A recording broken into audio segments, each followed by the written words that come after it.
la carta a los Hebreos capítulo 4, verso 14 al 16. Carta a los Hebreos capítulo 4, del verso 14 al 16. ¿Sí? Vamos a tomar esa base escritural para poder ministrar, para poder hablar, ¿sí? en esta tarde. Carta a los Hebreos, capítulo 4, verso 14 al 16. ¿Sí? Vamos a tomar allí la palabra. Dice la poderosa palabra del Señor, el escritor a los Hebreos: yo no quiero decir con esto que usted piense lo mismo que yo, pero para mí, siempre lo digo, el escritor a los Hebreos es el apóstol Pablo, de acuerdo a una serie de cuestiones que hemos visto allí, pero usted puede pensar otra cosa y opinar otra cosa. No ha firmado nadie la carta a los Hebreos, y el motivo de que no está firmada la carta a los Hebreos es que estaba la nación en un tiempo de conflicto, en un tiempo de pelea, ¿no? Entonces estaba en riesgo aquellos que presentaban este tipo de cartas hablando acerca de la persona de Cristo. Por eso no está firmada. Pero bueno, entendemos que en esta dinámica que tenía el apóstol Pablo con las iglesias, en esta dinámica que tenía el apóstol Pablo de enviar las cartas, ¿sí? Es él quien escribió esta carta. Por lo menos así lo entiendo yo. Ahora, esos son 5 pesos aparte, simplemente para explicarle el por qué yo pienso que fue el apóstol Pablo el que escribió esta carta. Ahora, fíjese lo que dice la palabra. Por tanto, teniendo un gran sumo sacerdote que traspasó los cielos, Jesús, el Hijo de Dios, retengamos nuestra profesión, porque no tenemos un sumo sacerdote que no pueda compadecerse de nuestras debilidades, sino uno que fue tentado en todo según nuestra semejanza, pero sin pecado. Acerquémonos, pues, confiadamente al trono de la gracia para alcanzar misericordia y para hallar gracia para el oportuno socorro. ¿Sí? Sabe que la verdad es que la semana pasada yo siento que quedamos un poquito cortos con el tiempo, ¿no? En cuanto a lo que teníamos que impartir con respecto al sacerdocio, ¿no? Al sacerdocio de Cristo. Y la semana pasada yo le estuve hablando, está grabado, así que usted lo puede mirar, usted lo sabe. Si usted a lo mejor quiere repasar o volver a recordar lo que hablamos la semana pasada, puede hacerlo y puede tomar allí el video y poder recordar lo que estuvimos hablando la semana pasada. Pero bueno, le decía yo que creo yo que quedamos como un poco cortos de tiempo, ¿no? De todo lo que tuvimos lo que estuvimos enseñando. Y realmente para mí es muy importante que esto del sacerdocio quede claro, porque entiendo yo que es nuestra función menos aplicada. Tengo que decirle eso. Es, creo yo, nuestra función menos aplicada. Hemos sido excelentes en los servicios, hemos sido excelentes en las tareas que cumplimos en cuanto a las tareas internas del culto, como lo es, no sé, yo lo ponía el ejemplo la semana pasada, lo es la alabanza, la limpieza, el kiosco, el atender la puerta, el atender los baños. Hemos sido excelentes, o bueno, a veces, pongámosle un muy bueno, ¿no? Pero creo yo que en la tarea más importante que tiene la iglesia, que es el ejercicio del sacerdocio, en esa tarea nos hemos quedado muy por detrás de lo que la Biblia señala y de lo que el Espíritu Santo nos muestra como responsabilidad para con nosotros como iglesia de Jesucristo. Entonces, la semana pasada yo le estuve hablando acerca de que nuestra función principal es la del sacerdocio, y estuvimos hablando y mostrando cómo la aparición de Jesús, por llamarlo de alguna manera, la aparición del Maestro en la escena del ser humano, provoca una conexión entre la función sacerdotal y lo que era el pueblo. Yo le contaba, o lo que dice la palabra, que en el antiguo pacto el pueblo estaba apartado del sacerdocio. O sea, el sacerdocio era una especie de élite, era una especie de gente, hoy podríamos decir como las celebridades del Evangelio. Vio que hoy en el Evangelio tenemos celebridades. Viene la banda tal o cual y los estadios se llenan, los vamos a ver porque pareciera que ellos son los representantes de la adoración a nivel espiritual. Y no es así. Los representantes de la adoración es todo aquel que tiene a Cristo en su corazón, ¿no? Pero bueno, en ese momento los representantes de Dios era, en ese momento, la tribu de Leví, o sea, toda la dinastía de Aarón, lo hablamos todo esto la semana pasada, y el pueblo vivía su vida normalmente. El pueblo pecaba, el pueblo se equivocaba, el pueblo metía la pata. ¿Y cómo resolvía esa situación? Bueno, iba al sacerdocio, a aquellos que tenían que estar total y completamente apartados para la obra de Dios, no se podían contaminar con nada, no podían ir a los velorios, si se le moría el papá, la mamá, no podían ir a su velorio porque no se podían contaminar con el muerto. Si había una mujer que tenía su periodo y tocaba la cortina de una tienda, el sacerdote no podía tocar la cortina de esa tienda porque estaba contaminada con la impureza de la mujer. O sea, era totalmente estricta la demanda de Dios sobre el sacerdocio. Entonces tenemos a un grupo de gente que estaba totalmente aislada, apartada, que prácticamente no tenía participación con el resto del pueblo, y tenemos al pueblo que hacía lo que quería. Si quería pecaba, si quería se equivocaba, si quería asesinaba, si quería robaba. ¿Y cómo arreglaban las cosas? Bueno, iban al sacerdote, le llevaban una ofrenda, el sacerdote presentaba la ofrenda y eso provocaba el perdón de Dios, ¿sí? Después todo el pueblo se mandaba a cualquiera. ¿Y qué hacía el sacerdote? El sumo sacerdote una vez al año entraba al lugar más santo con una ofrenda, dice la palabra, no sin sangre, sino por todos los pecados de ignorancia del pueblo. Y si el Padre aceptaba la ofrenda, si el Eterno aceptaba la ofrenda, la nación volvía a tener un año más de favor, un año más de lluvias, un año más de cosechas y así, ¿no? Entonces, ¿qué es lo que pasa? Aparece Cristo en la escena y esa división entre sacerdocio y pueblo desaparece y se unifican en Cristo sacerdotes y pueblo. Entonces, ahí escribe, para mí el apóstol Pablo, en la carta a los Hebreos, capítulo 4, verso 14 al 16, o mejor dicho, el verso 15, para no ponerlo tan extenso, dice, porque no tenemos un sumo sacerdote que no pueda compadecerse de nuestras debilidades.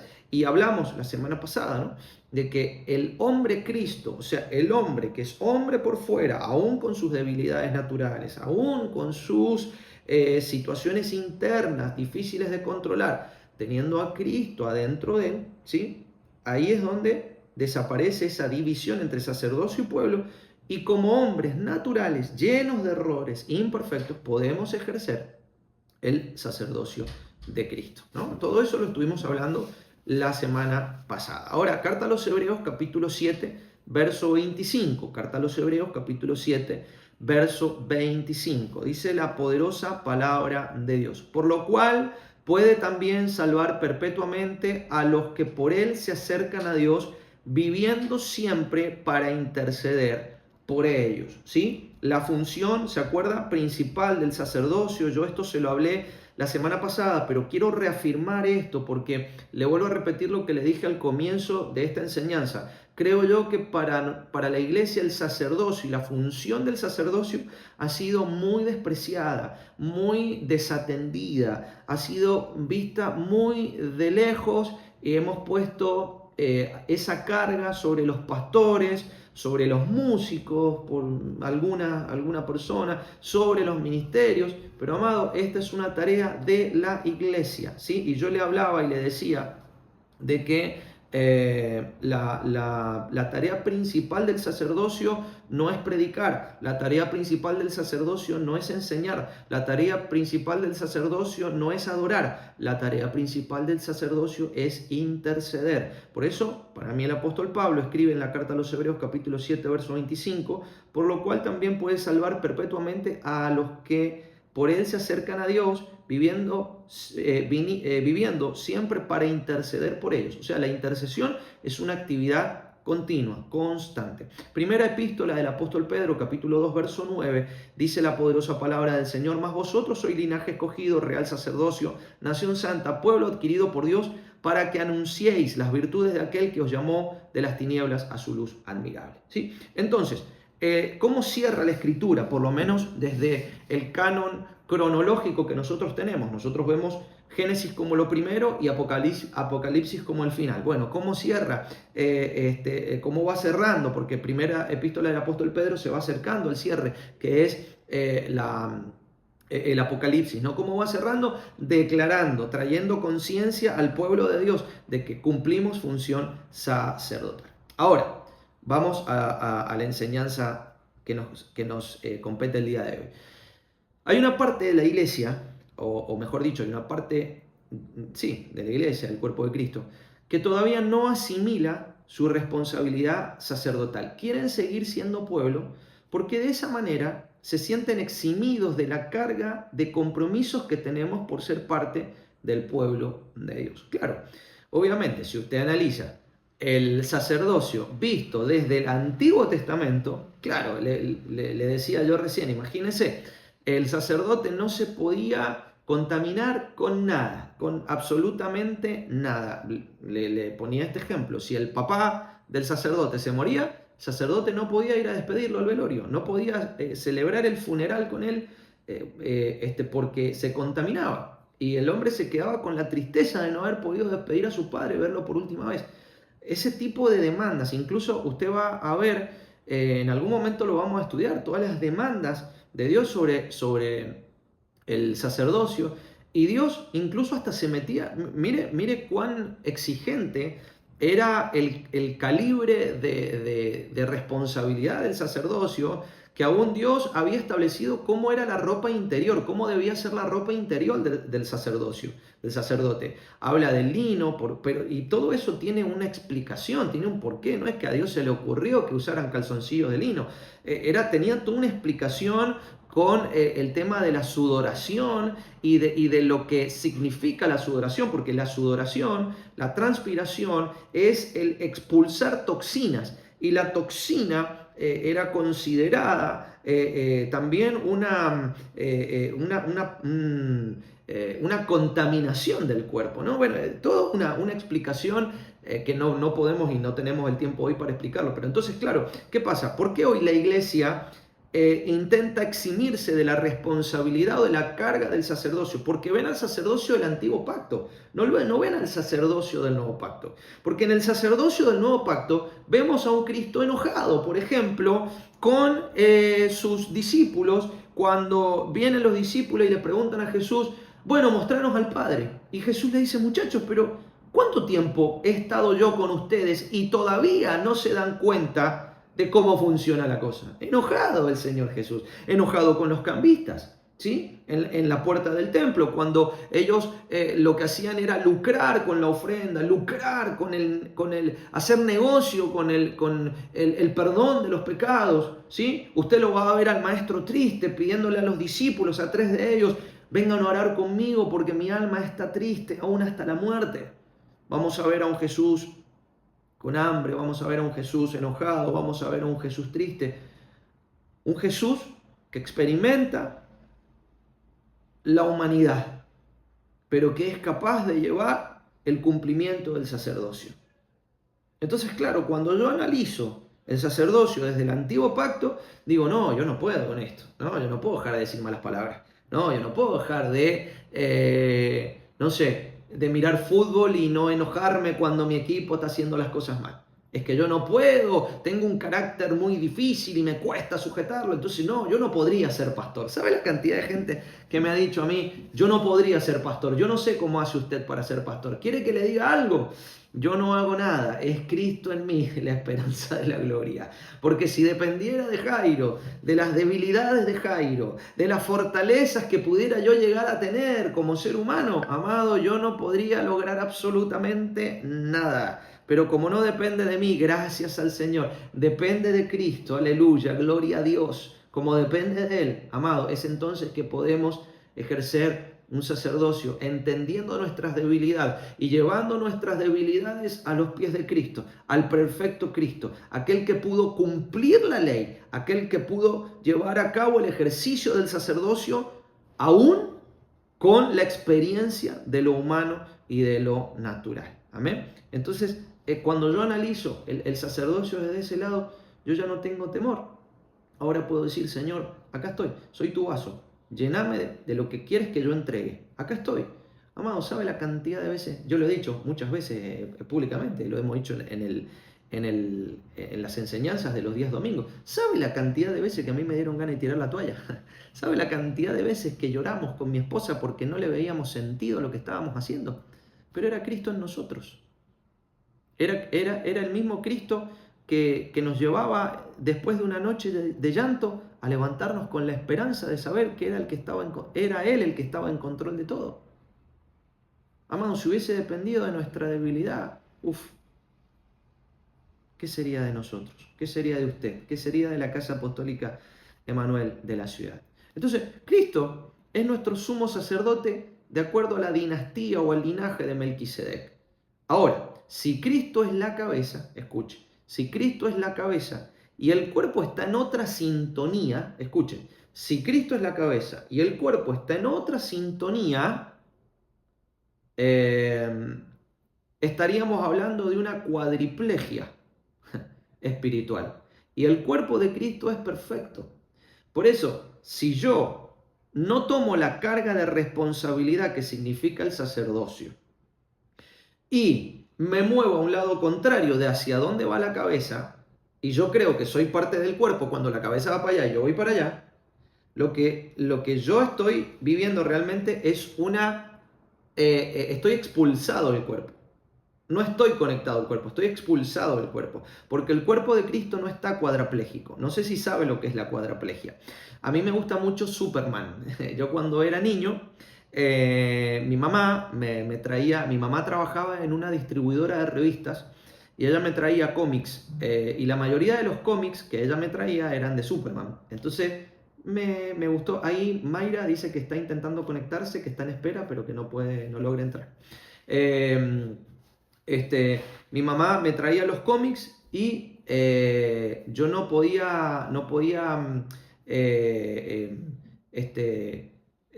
por ahí ver otra cosa, no había como ahora que la tele, el internet, no había otra cosa, entonces teníamos que leer, teníamos que los juguetes y esas cositas que teníamos a la mano. Entonces, bueno, yo tenía acceso a estos cómics, ¿no? Y me gustó mucho, me veía todas las películas cuando las daban en el canal 7, en el canal 9, veíamos las películas y me quedé como enganchado a esa figura de Superman.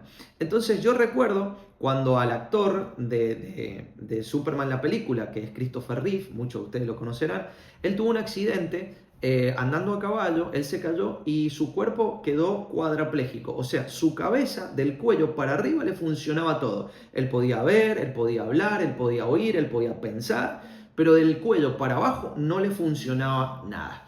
Entonces, a veces nosotros creemos que el cuerpo de Cristo puede llegar a funcionar de la misma manera. O sea, Él es la cabeza, ¿no? Y creemos que el cuerpo puede funcionar cuadraplégico porque lo vimos en Christopher Reeve. Él actuó con esa condición de cuadraplegia. Él sostuvo una familia, él abrió muchos centros de ayuda incluso financió la investigación para este tema de la cuadraplegia o cuadriplegia, no sé. Puso dinero para la investigación de este problema y bueno, como eso es viable en este plano natural, nosotros creemos que el cuerpo de Cristo puede funcionar de la misma manera, que la cabeza vaya por un lado y el cuerpo vaya para el otro, y el cuerpo de Cristo es perfecto. Quiere decir que si la cabeza va por un lado y usted está yendo para el otro, usted no es que está viviendo en un cuerpo cuadripléjico, usted está viviendo fuera del cuerpo. Usted está viviendo fuera del cuerpo. Entonces, nosotros tenemos que, este año 2026, nosotros tenemos que corregir esa interpretación que hemos tenido de creer que vamos todos al mismo lado cuando en realidad no ha estado pasando eso. Y tenemos que ser sinceros con nosotros mismos. Tenemos que reconocer que en muchos aspectos hemos estado caminando en una dirección contraria hacia donde iba la iglesia. Le vuelvo a poner el ejemplo que le puse hace unas semanas atrás con la oración de los santos, con la oración a la iglesia, con la oración a los que están debilitados en la fe.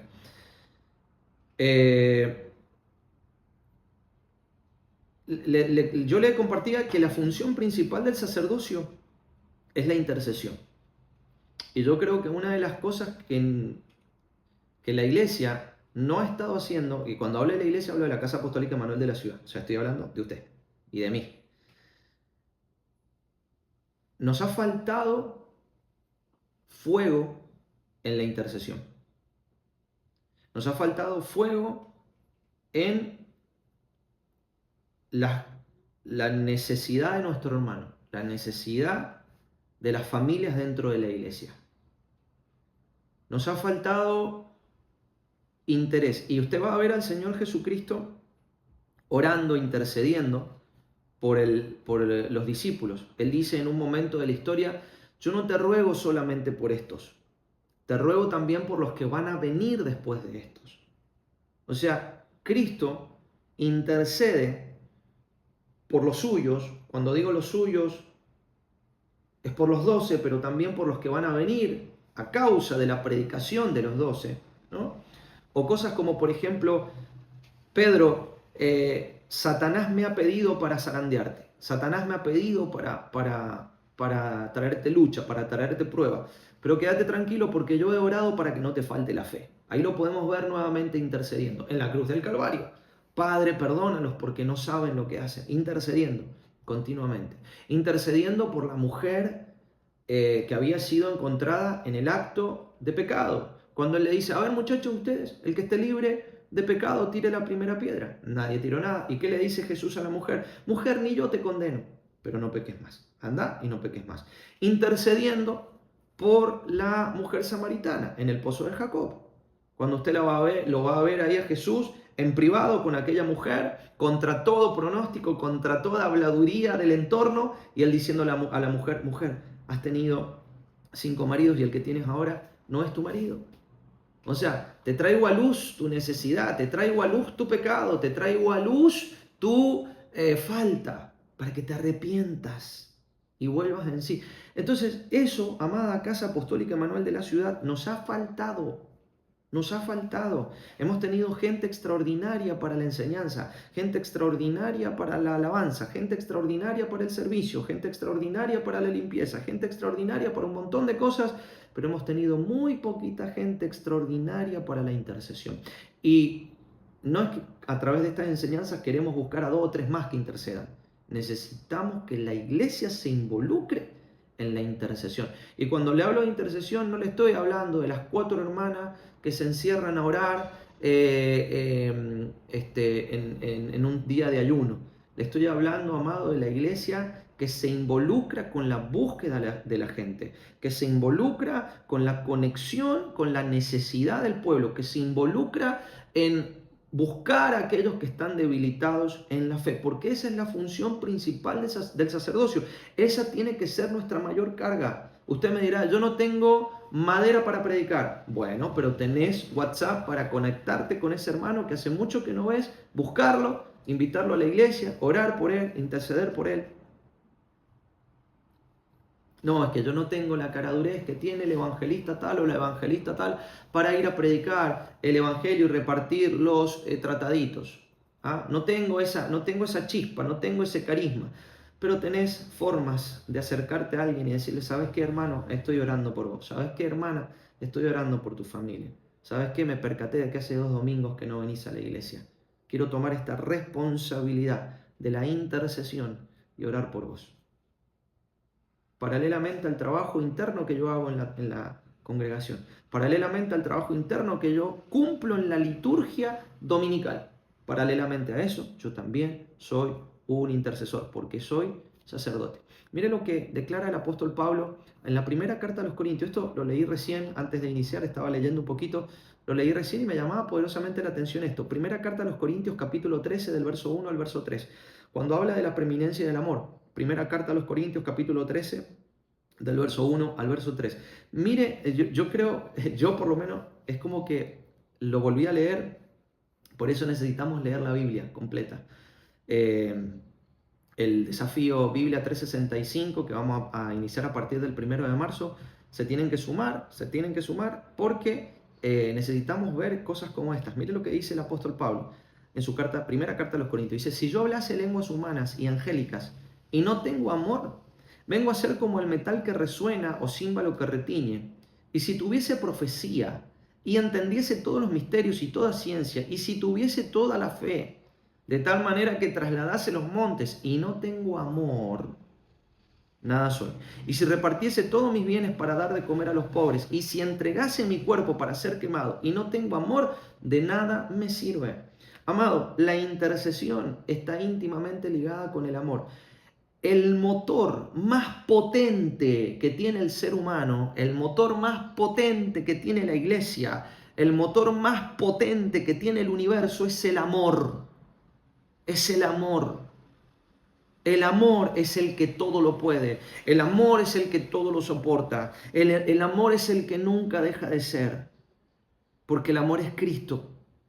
De tal manera amó Dios al mundo, de tal manera Cristo, que dio a su Hijo unigénito para que todo aquel que en él cree no se pierda, sino que tenga la vida eterna. Entonces, amado, la evidencia más visible de nuestra falta de amor ha sido nuestra falta de compromiso en la intercesión, nuestra falta de compromiso en la conexión con la iglesia y con el cuerpo de Cristo. Y tengo que decirle algo, hay gente que ha atentado contra esa comunión del cuerpo de Cristo. ¿De qué manera, amado? Teniendo disensiones, divisiones, peleas, continuas diferencias. En vez de trabajar en las diferencias para sanarlas, para corregirlas, para que se lleve la victoria al cuerpo, nos hemos mantenido muchas veces en nuestro orgullo, en nuestra propia opinión, y hemos preferido lastimar al hermano y que no venga más a la iglesia. Hemos preferido eso antes que tomar el trabajo. Y eso es pueblo, amado. Y no somos pueblo, ahora somos sacerdotes. Porque el pueblo podía hacer lo que quería, pero usted y yo, que somos sacerdotes, no podemos hacer lo que queramos. Tenemos el compromiso de la intercesión. Entonces está diciendo acá, incluso, mire lo que dice, y si tuviese toda la fe, de tal manera que trasladase los montes y no tengo amor, nada soy. Si tuviese toda la fe, amado, esto es tremendo porque a veces hemos incluso hasta ponderado, hemos incluso hasta admirado a la gente de fe. Qué fe que tiene este. La verdad que lo que se propone lo logra. Qué fe que tiene este que va y ora por esa persona y el cáncer desaparece. Qué fe que tiene este pastor, este profeta, este apóstol, que mire la iglesia que ha levantado, el ministerio que ha construido, ¿no? La fe que tiene, amado, si no sos un intercesor, si no te interesa el cuerpo, si no te interesa la familia de la fe, si no te interesan los debilitados en la fe, dice la palabra que no sos nada. No sos nada. Y quiero que trabajemos en eso, amado. Quiero que trabajemos en eso. Y me voy a volver hincha tantos con ustedes. Tantas oportunidades que tengamos, tantas veces seré hincha con ustedes. De poder corregir esto. Y de que valoremos el cuerpo de Cristo. Mire, por eso usted y yo debemos mirar bien las Escrituras, instalarnos en ellas hasta ver cuál es el trabajo del sacerdocio y volverlo aplicable a nuestra vida cotidiana. Mire, Jesús, el sumo sacerdote perfecto, representaba al pueblo delante de Dios. Representó al pueblo. Ofreció su vida como sacrificio. Intercedía continuamente, bendecía al pueblo. Esa es la tarea del sumo sacerdote, expresada y vista en Cristo. Yo le decía recién, en el peor momento de su vida, que fue la cruz del Calvario, no creo que haya habido nada peor que eso, la cruz del Calvario, él ejerció su sacerdocio. ¿De qué manera? Intercediendo. Padre, perdónalos porque no saben lo que hacen. Padre, perdónalos porque no saben lo que hacen.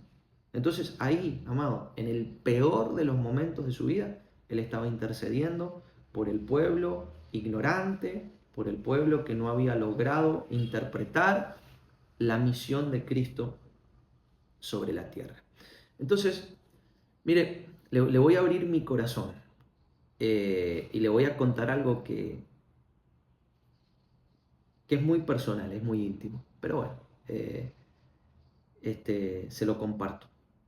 Pero el año pasado, con mi esposa, tuvimos un quiebre, pero no me malinterprete, no fue un quiebre, porque por ahí yo sé que puede llegar a interpretarse como, bueno, pasaron cosas en la congregación y esto les trajo dolor. No pasa por las cosas que pasaron en la congregación, sino más bien por experiencias espirituales que tuvimos con Dios y que nos mostraba y nos hablaba. Y un día nos hicimos una pregunta con mi esposa, creo que ahí fue el inicio de este entrenamiento. Por eso yo le decía, para mí no, el entrenamiento o lo que estamos hablando en estos días no son cualquier cosa. Yo entiendo que estamos abriendo y exponiendo nuestro corazón de una manera muy eh, transparente y estamos abriéndonos de una manera que tal vez nunca lo hicimos, eh, justamente por lo mismo, por lo que el Señor nos ministraba. Y un día con mi esposa nos hicimos la siguiente pregunta y me gustaría que usted se la responda a usted mismo. Nos preguntamos lo siguiente, nos dijimos, ¿qué pasaría si yo hoy me paro un domingo en la iglesia, con las llaves de la iglesia, y le digo al pueblo, amada familia de la fe, quiero comunicarles que este es el último culto de nuestra congregación? Realmente las cosas no están funcionando como nosotros lo imaginamos. Realmente las cosas no están funcionando como nosotros creímos que iban a funcionar. Así que hoy es el último culto. Gracias por su amor, gracias por acompañarnos hasta este día. Pero bueno, a partir de este día la casa queda cerrada y usted es libre de encontrar otra congregación para congregarse, para reunirse. Y cuando yo me hice esa pregunta, eh, empecé a visualizar rostros. Obviamente, por cuestiones lógicas, yo no le voy a decir qué rostro, pero empecé a visualizar en mi mente rostros y dije, yo creo que esta persona me diría, qué pena, apóstol. La verdad que qué pena, pero bueno, está bien, nos vamos y siempre vamos a recordar los buenos momentos que pasamos aquí. Después encontré otro rostro por ahí en mi cabeza que, que tal vez me diría, buenísimo, gloria a Dios, ya está, así no tengo que cumplir más con este. ¿Ah? Pero después encontré otros rostros de los cuales yo me imaginaba que me iban a decir, no, apóstol, no cierres. ¿Qué hay que hacer para que no cerremos? ¿Qué hay que hacer? Yo me pongo mano a la obra. ¿Qué tenemos que hacer para que la obra funcione? Y, ojo, no le estoy diciendo con esto que yo alguna vez me cuestioné cerrar la obra. No, jamás se nos pasó por la cabeza. Simplemente me hice como esa película, ¿no? Porque era la manera en la cual yo me imaginaba quiénes en ese momento estaban con nosotros y quiénes no. Y eso me llamó a la reflexión de decir, ¿de quién es la culpa de la falta de conexión? ¿De el que necesita ser conectado o el que tiene la luz para conectar? Y eso a mí me dañó. Eso a mí me dolió. Porque Dios a mí me había mostrado que yo tenía la luz para conectar. Entonces ahí nació este proyecto de Hechos 2:42 con la idea de construir un vínculo que nos involucre a todos en este proyecto. Porque por ahí, mire, le abro mi corazón, por ahí hay gente que me ha dicho lo siguiente, apóstol, cuando usted viaje, Cuando usted tenga que ir a predicar a otro lugar, no diga que se va. Porque cuando usted dice que se va, la gente no viene. Y hoy lo evalúo yo de esta manera. ¿Y por qué a veces la gente se ha tomado esas libertades de no? Si yo creo que cuando más tendrían que apoyar el culto del domingo es cuando yo no estoy, es cuando más la gente tendría que estar. Pero ¿por qué algunos se toman esas licencias o esos permisos? ¿Por qué? Porque no han hecho propio el proyecto de la Casa Apostólica Manuel de la Ciudad, que no es otro que construir la iglesia de Jesucristo. No es otro, no es la iglesia de Jairo. No es que vamos a engrandecer la iglesia de Jairo y que hoy la iglesia de Jairo tiene 100 personas y el año que viene queremos crecer a 300 personas. Y tener iglesias en Dubái, en Brasil, en Chile, en Bolivia, en Perú. No, es el proyecto de la iglesia. Ir por todo el mundo y predicarle el evangelio a toda criatura. Entonces cuando yo hago de mí o hago ese proyecto propio, yo ya no tengo que andar dependiendo de si predica el pastor o predica el evangelista Pepita o el maestro Juanito. Ahora yo soy parte de este proyecto. Obviamente que hay gente que a lo mejor un domingo tenga un compromiso, tenga una situación, se entiende, por supuesto. Pero cuando yo no estoy es cuando todos tendrían que estar apoyando la tarea, porque no es la iglesia del Jairo, es la obra de Cristo en nosotros. Yo como sacerdote encargado de administrar los utensilios santos de la casa de Dios, pero usted como parte del pueblo / sacerdote que está para la intercesión. Para la intercesión. Por eso, amado mío, yo los domingos cuando le digo vaya y abrace a alguien, ¿sabe lo que le estoy diciendo? Sea sacerdote, interceda por alguien más. Hay personas, amados, el otro día hablando con alguien, le nombré a alguien, o sea, hablando con una persona de la congregación, le nombré a otra persona de la congregación. Y esta persona me dice, ¿y quién es ese? Claro, no le conocía. Y hoy no somos una multitud como para no conocernos. Necesitamos volver a la tarea principal del sacerdocio, que es nada más y nada menos que interceder, buscarnos, amarnos, compartir ese tiempo de comunión. Los domingos es nuestro día de comunión, ¿no? Por ahora. Y dice la palabra, mirad cuán bueno, mirad qué bueno que está esto. Habitar los hermanos juntos y en armonía. Allí te envía bendición y vida eterna el Señor. Pero muchas veces para nosotros o para algunas personas el tiempo de la comunión ha sido una carga, la carga de tener que ir a la iglesia, tener que funcionar y encima tengo que llegar temprano y encima me retan si no hago esto, si no hago lo otro, encima tengo que ofrendar, encima tengo que diezmar y se vuelve una carga insoportable. Ahí es cuando la carga Jairo. Pero cuando la carga Cristo, hay gozo, porque dice la palabra que Él puso, el gozo fue el que lo llevó a cumplir la tarea, la obra, a ir a la cruz. El gozo puesto en esa misión, el gozo puesto en ese objetivo fue el que lo llevó a hacer la tarea. Entonces, amado mío, oremos por esto. Esto tiene que ser corregido, tiene que ser sanado, tiene que ser ministrado en nosotros. Y tenemos que volvernos a esta tarea. Por eso yo le decía recién, y yo quiero que usted se responda a esta pregunta a usted mismo. ¿Qué haría usted si yo el domingo próximo me paro con la llave de la iglesia y le digo, amados del Padre, cerramos la iglesia? ¿Qué haría usted? ¿Sería de los primeros que viene llorando a mí a abrazarme y decirme, no, apóstol, no cerremos, yo estoy con usted? ¿Qué hay que hacer? ¿Qué tenemos que hacer?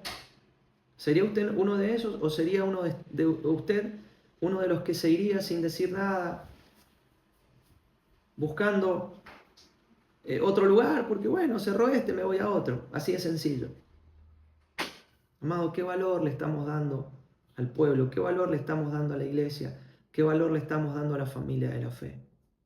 Porque si yo hablo en lenguas, tengo profecía, entiendo todos los misterios, toda la ciencia, tengo toda la fe del planeta, pero no tengo amor, no soy nada. Entonces, amado, quiero invitarlos a la reflexión. Quiero invitarlos a la reflexión. A los que nos ven ahora en directo, a los que nos van a ver en diferido, quiero invitarlos a esta reflexión. Y la dinámica de esta semana,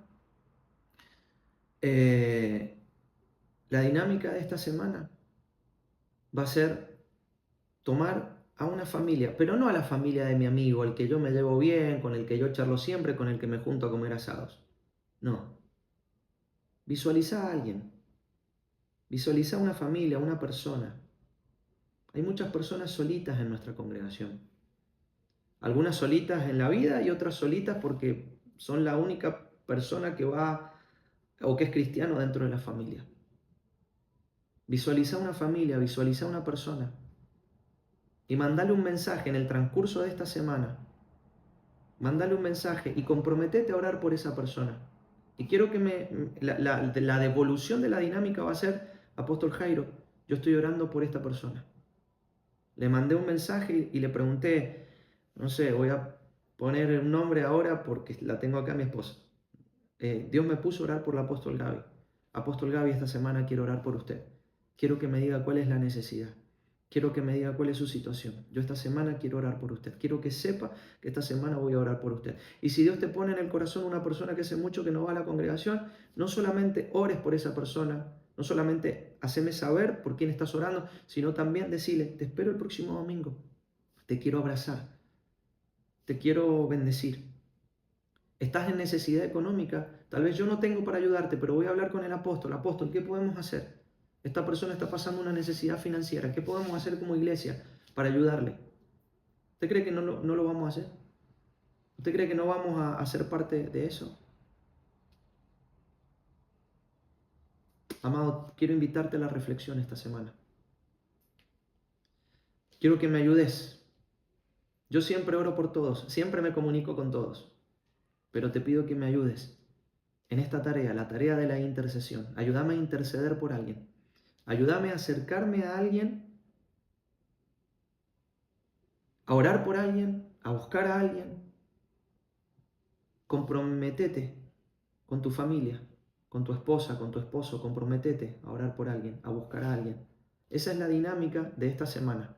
Lo dejo ahí grabado también. La dinámica de esta semana es que como familia yo tome una persona, le vuelvo a repetir, no a mi amigo, no a mi amiga, salvo que tu amigo o tu amiga esté pasando una situación de debilidad en la fe, bueno, sí, está bien, te entiendo esa parte. Pero no el amiguismo sin sentido que no nos lleva absolutamente a nada. Comprométete a buscar a alguien. Decirle, mira, ¿sabes qué? Estoy orando por vos, quiero que lo sepa. Apóstol Jairo, Dios me puso a esta persona. Apóstol Gaby, Dios me puso a esta persona. Le mandé un mensaje, le mandé un versículo bíblico. Dios me mostró que le diga esto, le hable de esto. Amado mío, y de esa manera, todos juntos, mancomunadamente, trabajamos para la edificación del cuerpo de Cristo, que es la iglesia. La iglesia no es mía, la iglesia es de Cristo. La iglesia no es del apóstol Gaby, la iglesia es de Cristo. Y si yo estoy como una figura visible del sacerdocio de la casa, eso no te exime de tu tarea como sacerdote. Ah, no, pero es que yo solamente canto. Yo solamente limpio la iglesia. Es que yo solamente cuido la puerta. Esa es mi gracia, ese es mi don, ese es mi talento. No, tu función principal es la de interceder como sacerdote. Pero es que aquel hermano, es que yo tengo mal carácter y la iglesia sabe que yo tengo mal carácter. Te vuelvo a leer lo que escribe para mí el apóstol Pablo en la carta a los Hebreos capítulo 4, verso 15. Porque no tenemos un sumo sacerdote que no pueda compadecerse de tus debilidades, de tu mal carácter, de tus debilidades, sino uno que fue tentado en todo según nuestra semejanza, pero sin pecado. Listo, chau picho. No hay Lola, no hay excusa. Así que la dinámica de esta semana es esa. La dinámica de esta semana será: busco a una persona, busco a una familia, le hago saber que yo estoy orando por él o por la familia, Y le comunico al apóstol Jairo, apóstol, Dios me puso a orar por esta persona. Le pregunté cuál era su petición y me dijo, por problemas financieros, ¿qué podemos hacer como iglesia para ayudarle? Por problemas de trabajo, ¿qué podemos hacer como iglesia para ayudarle? Mira, amado, no sé por qué le voy a decir esto, no sé por qué. Pero están por empezar las clases. Y tal vez hayan familias que no tengan para comprarle los útiles a sus hijos. El otro día con mi esposa ayudamos a una niña, no la conocemos. No cuento esto para que usted me vea como un superhéroe, no. Le estoy contando esto porque hay más necesidad de la que usted piensa. Ayudamos a una niña, no la conocemos, no sabemos quién es la niña, no sabemos nada. Mi esposa se puso en contacto con una institución que ayuda a niños regalándole los útiles, las mochilas, para que empiecen el año escolar. Y con mi esposa fuimos, compramos los útiles, compramos todo y se lo regalamos. No sabemos quién es la niña, no sabemos quién es. Le sabemos el nombre, pero no sabemos quién es. Le regalamos una Biblia, le escribimos una cartita y con la ayuda del Señor. Hay otra familia que hizo lo mismo. Y hay otra familia de nuestra congregación que hizo lo mismo. No sé por qué Dios me pone eso, pero hay niños que están por empezar las clases y tal vez sus papás dentro de la congregación no le puedan comprar los útiles. ¿Qué estamos haciendo nosotros como iglesia para ayudar? Ah, no, pero es que de eso se encarga el apóstol, que de eso se encarga Sí, nos vamos a encargar, ya no estamos encargando, quédese tranquilo, que esas cosas no se nos escapan. Pero Dios, a usted, como sacerdote, también le va a pedir cuenta. A usted, ahí estoy grabando, a usted y a usted. Les va a pedir Dios cuenta. Así que bueno, amado mío, lo vuelvo a repetir, la dinámica de esta semana, ¿cuál va a ser? Me pongo en contacto con una persona de la congregación. Si es alguien que hace mucho que no veo, mucho mejor. Y si no, no importa, da lo mismo. Lo que el Señor te ponga, la cara que el Señor te ponga, el rostro que el Señor te ponga, o los rostros que el Señor te ponga, les vas a escribir y les vas a decir. La dinámica para esta semana fue orar por una familia, orar por una persona, preguntarle cuál es su necesidad para estar orando y estar intercediendo. Si hace mucho que no la veo, la invito para el domingo. El domingo la veo, la abrazo o lo abrazo, lo bendigo, le doy la bienvenida, hago mi función de cuerpo. Y hágame saber por quién está orando. Hágame saber. Porque los hermanos que queden sin oración, yo los voy a buscar. Yo voy a ir por ellos y los voy a buscar, ¿sí? Para orar por ellos. Y de esa manera nos vamos a contener como familia. Nos vamos a contener en la dimensión de la intercesión como familia. Y vamos a estar haciendo una tarea muy sencilla, pero es muy relevante, muy importante y muy espiritual y muy eterna, que es la de la intercesión. Y en esa dinámica, en ese ejercicio, yo me estoy comportando como Cristo. Amén. Hasta acá llego.